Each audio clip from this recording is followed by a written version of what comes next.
Hey, this is Jim with Diesel Geek, and we're going to button up our 2012 Golf after installing the Sigma 6 shifter. So there are a few things that you need to pay attention to when you're putting it back together. You have a little hose that goes on top. You have the mass airflow sensor electrical connector. You have the mass airflow sensor air duct. You have a preheating duct that needs to go on there.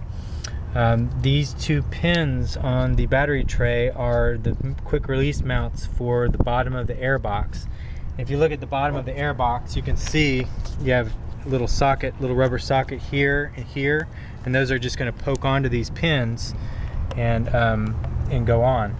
The hardest part maybe for some people is this drain hose. I've left it on. It works fine to leave it on, and you're going to install it down in the corner. It's not connected to anything, it's just a drain hose, so you don't have to worry about connecting it down in there.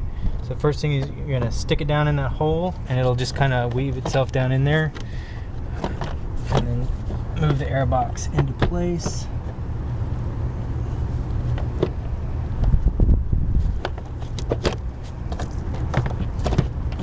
And the preheating duct needs to go on first because it's down lowest, and it's not super easy to get on, but it's not too hard either. Just make sure it's on there because you want to be sucking warm air when it's cold outside from the exhaust area. And you see it's down in there.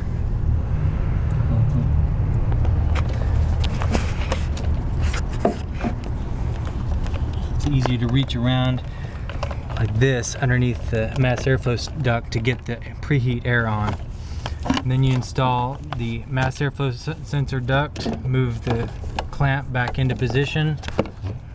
These are some very fancy hose clamp pliers. Not a lot of people are going to have them. Channel locks or vice grips work okay. And so I'm just going to re-release this clamp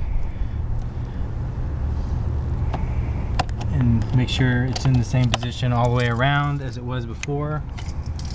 I'm going to go ahead and install the mass airflow sensor electrical connector until it clicks. I'm going to put this little hose back onto here. Some of the 2.0T gas engines don't have it. Reinstall the little hose onto its keeper like that. There's a you want to make sure that the air box is down on those two pin mounts, so just push down on it and make sure it's not going to come back up, and you're good. 5mm Allen down in this hole. You just want to spin it in. Don't go crazy with it. You're just threading into brass, little brass insert down in that plastic, so you don't want to go too nuts with it. Just make it good and tight. And then we're going to get the snorkel for the air box. Put it down here. You just want to kind of wiggle it into place until it snaps. And then this air intake also, going to get it down in here. There's two little catches here and here. Just want to insert them, and it might take a couple seconds, to get it where it's supposed to go. You just, take your time, and it'll all snap together. There's a little groove right here that these little fingers need to go into, and that's correct. And then the very last step is the cover for the whole snorkel. And then make sure you haven't left any tools in the engine bay. Kind of do a good scan that you haven't left anything. And that's pretty much it.